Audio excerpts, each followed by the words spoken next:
Alright, Diablo 4 players, this is going to be one of the best builds right now in the game, which is going to be the Necromancer. So the Necromancer for Season 7 has the Blood Wave. This build is incredibly good. Heck, it's so good, I decided to make it as easy as possible, making it so you only have to do one button. That's it. There's only one button that you need to push.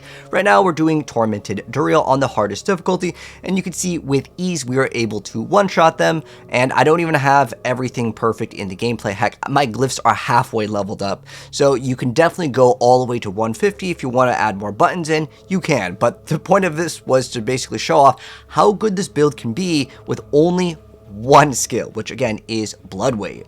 So what you're trying to do with this, just as a heads up, is make sure that you have 15 stacks of the blood consumed for one of your passives, which we will talk about once we get to it. But pretty much all you do is push this. There's no snapshotting. It's basically you push Blood Wave, everything dies. And yeah, I mean like everything. So here's some gameplay of just tormented bosses, but let's go ahead and throw in some pit gameplay, and you guys can see how it performs. It's actually a really fun build to actually play. So it's going to be really fast for the skills. So for the skills, what do we play? We play one skill, Blood Wave. That's it. All you gotta do is push Blood Wave. Ideally, you want the enemies to kind of group up. And the cool thing is, guys, no corpses needed to go ahead and suck in with tendrils. We just wait, and it's just going to automatically suck things up, and we push the button once, and it one-shots it. It's one of the most satisfying builds, I would say, for certain playstyles. If you like that playstyle of hitting once and hitting hard, again, it automatically groups up the enemies, and you can go into trillions for damage with this build. But that is it for the skill. That's it. It's literally just Blood Wave. Again, make sure that you see that there are these 15 stacks, like I have it right here in the gameplay. So you're going to be getting stacks automatically for free as long as your character is considered healthy. So as long as we basically are towards more HP, we will be healthy pretty much 99% of the gameplay. Occasionally, if a boss hits you, you may drop down. But for the most part, that's going to be always up. It's going to automatically regenerate. However, we can pick up these orbs to give us extra amounts of it, and it's very fast. So you don't have to spam Blood Wave. It's more of a smart build where you have to like walk around, and the enemies will kind of sit there, and they may attack you, and they may follow you, and then it's going to group up everything, and you just push Blood Wave, and then they're all dead. It's great. But as far as the Book of the Dead, so here's what we are running. So we're going to sacrifice all of them because it's not a minion build. So we're going to get Skeletal Warriors for extra critical strike chance. We're going to get the Overpower damage, and then we are also going to be getting the extra critical strike damage. So with this build, you should be able to achieve 100% crit very easy. It may not show it up like in game when you read all the numbers, and it is because there's a bunch of sacrifice bonuses that will be applied that will give you more percentages, and this number then gets increased by that. You can also run Error of Perdition if you do want to, but it will be a little bit less tanky. It doesn't really matter though. It's up to you if you want to play Harlequin or Error of Perdition for the helmet. But now we are going to gear. So obviously Shroud of False Death, it's the best thing in the game. And then also we're running Vehement Brawler because it is all about specifically doing our ultimate ability, and well, it's going to give you extra ranks and additional damage. And then we are also running the brand new Pants the Kesimi's Legacy.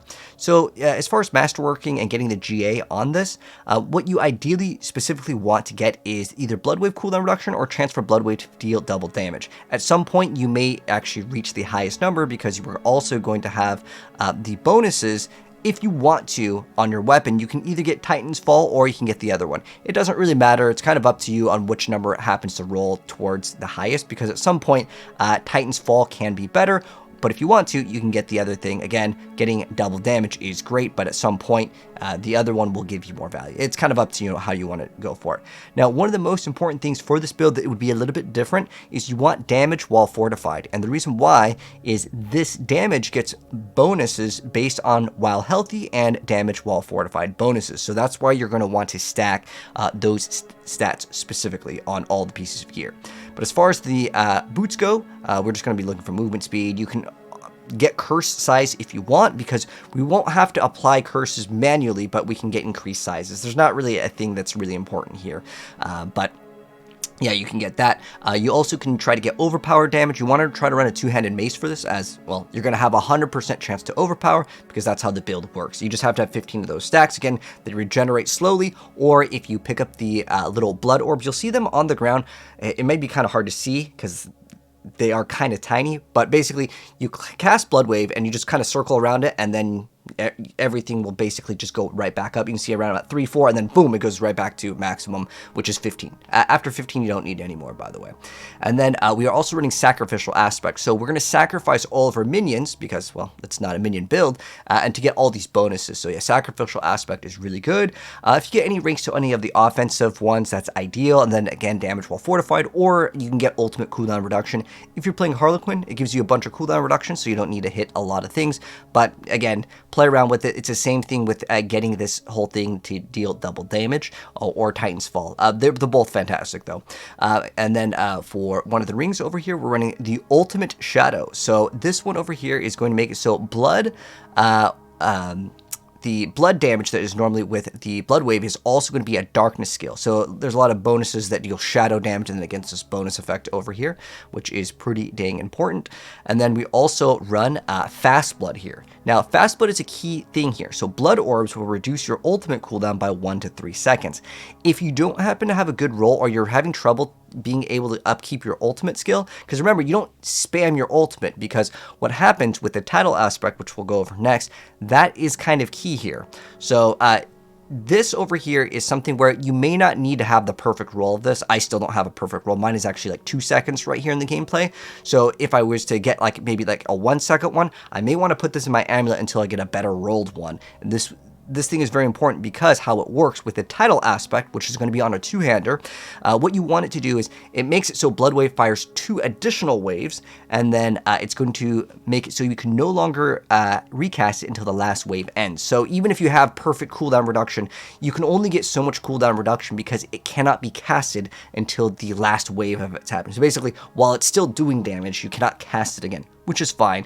But the way it works with the brand new unique Kesami's Legacy is that Blood Wave is now going to form on each side of you, and then it pulls in all of the enemies, and then each time they take damage from it, they're going to take more damage. So the reason why it kind of ramps up and does way more damage towards the end, you'll see, I don't know if you can pause in the gameplay here, but this is like really earlier on. The reason why I wanted to build this like now is I was afraid that it was going to like get nerfed, but it survived the nerfs, and on top of that, a lot of people want to play the Minion Necromancer. Now, the Minion Necromancer, to be straight up with you guys, this build is better, but I'm going to be building the Minion Necromancer, and that's kind of why I was playing Necromancer after we got the most recent update. So if you want to transition into the minions, this is still really good to play now because you're going to be able to level up your glyphs way faster, because that build, genuinely, you could do like a pit 100 with your glyphs at level 1. This build is the most powerful build I think we've seen in a really long time in Diablo without like some crazy negative damage bugs.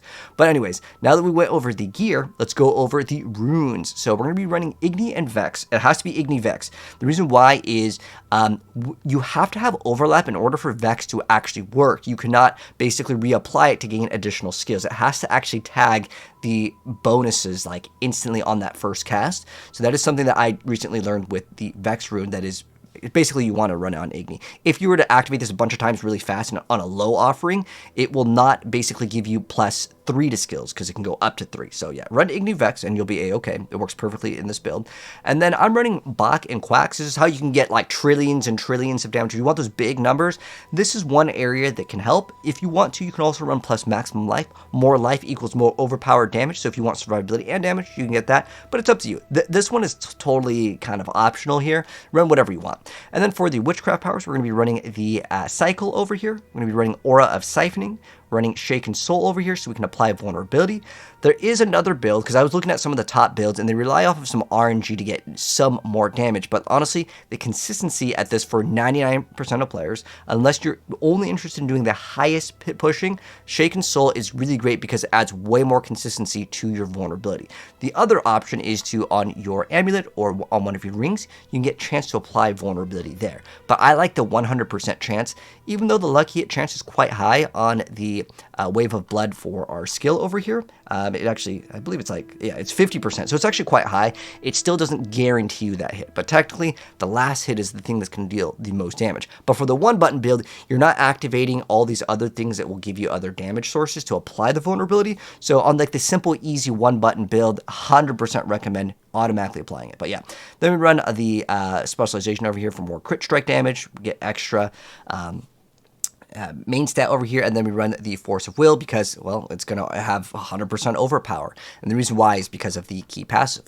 Then you can get extra overpower over here. You can get extra int, and then running Voice of the Stars, Hungering Void. This is how we are sucking everything in. So you can run Voice of the Stars to get extra bonuses on your ultimate, and then Friend of the Bog, so you get extra primary stat and some more damage over there. And then for the skill tree, let me go ahead and make this a little bit bigger for you guys. So as far as this goes, we are going to be starting off with whatever. It doesn't really matter, to be honest. And then you can get extra essence, because this is why Quack's rune would be a little bit better, but honestly, run whatever you want. And then we're just getting all of these bonuses, more increased damage over here, additional armor. You may not need this if you're running Harlequin. You should be capped out, but it's just there. If you're running Era of Perdition, you may need to get an armor roll somewhere else. We're running Harlequin in the gameplay here.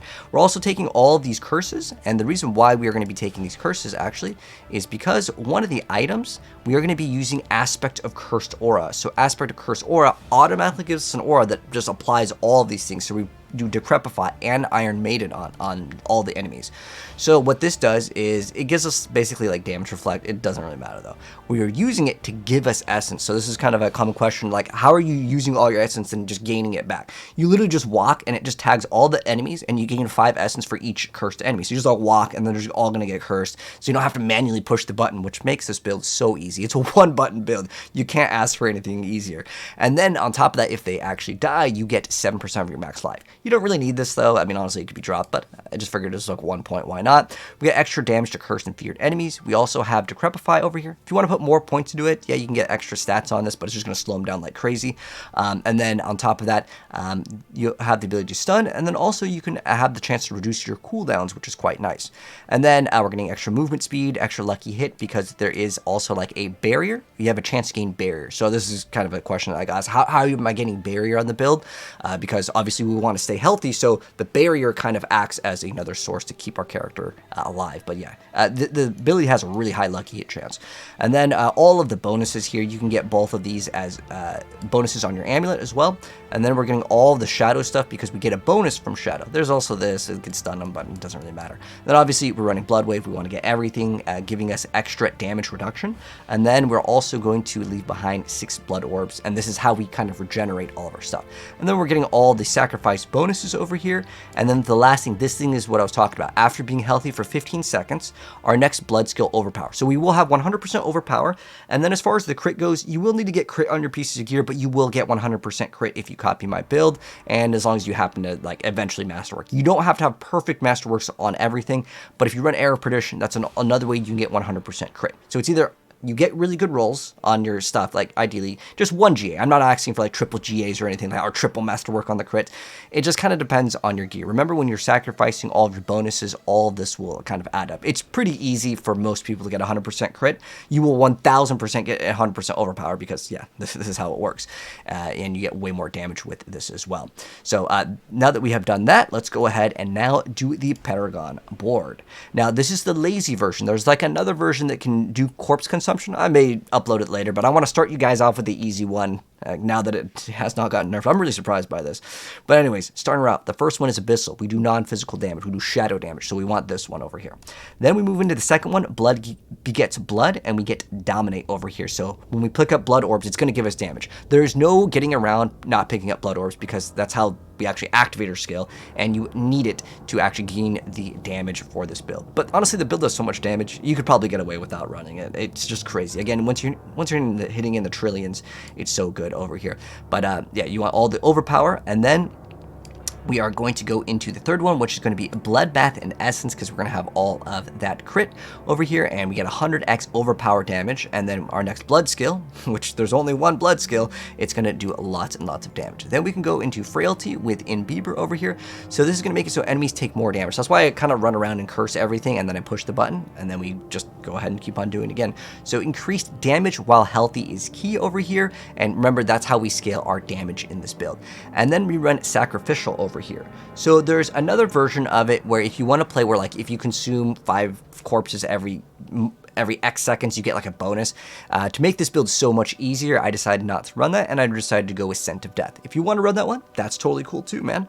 But this one over here is just a lot easier, especially if you're doing one button. So this is going to apply extra damage while we have no minions, and it gives us a bonus to all the magic, which is damage to healthy. And remember, we want to scale that damage while healthy with this build because, well, damage while healthy and fortified give us the bonuses for specifically our only skill over here. So damage while healthy and fortified bonuses. So that's why we actually opt that one, and it's magic. So that one, it's not like a yellow one, so we're going to hit that one guaranteed. The other injured, we don't care about that. We care about the healthy, which is on this side over here.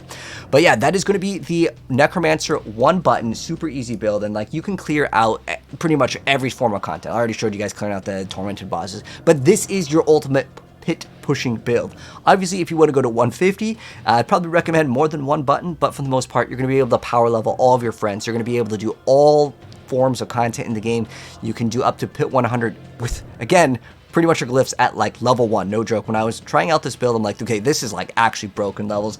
And because the newest update just came out and it's not nerfed, I wanted to drop the build guide because I hate when I drop a build guide and like 2 days later, it gets nerfed, which happened with the Spiritborn 2 times. But this one, it's safe probably until the end of the season. Fingers crossed, it won't get absolutely destroyed next season. But my guess, guys, this build is probably going to get nerfed to the ground next season. And the reason why is there's not even anything that's even remotely close. This is 100% the best build right now in the game. Now, obviously, yes, you would probably want to run more than one skill, but if you run this one right now, I will also drop the proper version. The proper version requires a lot more like brain activity. This one is super simple. You walk, you let the game automatically, every 8 seconds, you're going to suck everyone.